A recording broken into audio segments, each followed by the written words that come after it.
എല്ലാ സുഹൃത്തുക്കൾക്കും എൻ്റെ യൂട്യൂബ് ചാനലിലേക്ക് സ്വാഗതം. ഞാൻ ഇന്നിവിടെ എത്തിയിരിക്കുന്നത് ഏറ്റവും പുതിയൊരു അറിയിപ്പുമായിട്ടാണ്. കേരള തൊഴിലാളി ക്ഷേമനിധി ബോർഡിൽ വരിക്കാരായ തൊഴിലാളിയുടെ മക്കൾക്ക് 2025-26 വർഷത്തേക്കുള്ള വിദ്യാഭ്യാസ ആനുകൂല്യത്തിന് ഓൺലൈൻ അപേക്ഷ ക്ഷണിച്ചു. എന്നു മുതൽ എന്ന് വരെയാണ് അപേക്ഷ സമർപ്പിക്കേണ്ട തീയതി എന്നും ഏതെല്ലാം ക്ലാസ്സിലുള്ള കുട്ടികൾക്കാണ് ഈ അപേക്ഷ സമർപ്പിക്കാൻ കഴിയുന്നു എന്നുമാണ് ഈ വീഡിയോയിൽ നമ്മൾ നോക്കാൻ പോകുന്നത്. വീഡിയോ മുഴുവനായി കാണാൻ ശ്രമിക്കുക. തൊഴിലാളിയുടെ മക്കൾക്കുള്ള വിദ്യാഭ്യാസ ആനുകൂല്യത്തിന് അപേക്ഷ ക്ഷണിച്ചു. കേരള തൊഴിലാളി ക്ഷേമനിധി ബോർഡിൽ വരിക്കാരായ തൊഴിലാളികളുടെ മക്കൾക്ക് 2025-26 വർഷത്തേക്കുള്ള വിദ്യാഭ്യാസ ആനുകൂല്യത്തിന് ഓൺലൈൻ അപേക്ഷ ക്ഷണിച്ചു. 2025-26 അധ്യയന വർഷത്തിൽ 8, 9, 10 high school grant, SSLC cash award, +1, BA, BCom, BSc, CM, MMCO, para,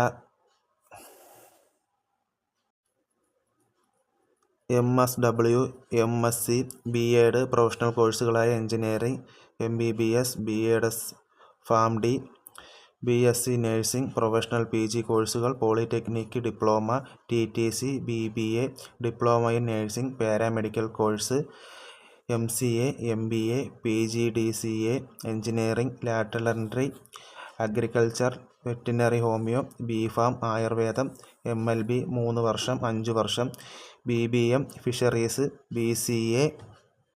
BBM fisheries, BCA, BLISC, HDC and BM, diploma in hotel management, CA intermediate, medical engineering, entrance coaching, civil service coaching എന്നീ കോഴ്സുകൾ പഠിക്കുന്നവർക്ക് September 20 മുതൽ ഓൺലൈനായി അപേക്ഷിക്കാം. മുൻ അധ്യയന വർഷങ്ങളിൽ ആനുകൂല്യം ലഭിച്ചിട്ടുള്ളവർ ആനുകൂല്യം പുതുക്കുന്നതിനായി അപേക്ഷകൾ ഓൺലൈൻ വഴി സമർപ്പിക്കേണ്ടതാണ്. അപേക്ഷകൻ ജോലി ചെയ്യുന്ന സ്ഥാപന ഉടമയുടെ സാക്ഷ്യപത്രം, വിദ്യാർത്ഥി പഠിക്കുന്ന സ്ഥാപനത്തിൻ്റെ മേലധികാരി നൽകുന്ന സാക്ഷ്യപത്രം എന്നിവയുടെ മാതൃക വെബ്സൈറ്റിൽ നിന്നും ഡൗൺലോഡ് ചെയ്ത് സാക്ഷ്യപ്പെടുത്തി അപേക്ഷയോടൊപ്പം സമർപ്പിക്കേണ്ടതാണ്. അപേക്ഷകൾ ഡിസംബർ 31 മുൻപ് www.laborwelfarefund.in എന്ന വെബ്സൈറ്റ് മുഖേന ഓൺലൈനായി അപേക്ഷ സമർപ്പിക്കേണ്ടതാണ്. ഓഫ്ലൈൻ അപേക്ഷകൾ സ്വീകരിക്കുന്നതല്ല. പാരലൽ സ്ഥാപനങ്ങളിൽ പഠിക്കുന്നവർ അപേക്ഷ സമർപ്പിക്കേണ്ടതില്ല. ഇത്തരം ഓൺലൈൻ അറിയിപ്പുകൾ എത്രയും വേഗം നിങ്ങളിലേക്ക് എത്തിക്കുന്നതിനായി എൻ്റെ ചാനൽ ഇപ്പോൾ തന്നെ സബ്സ്ക്രൈബ് ചെയ്യുക, ബെൽ ഐക്കൺ കൂടെ അമർത്തുക.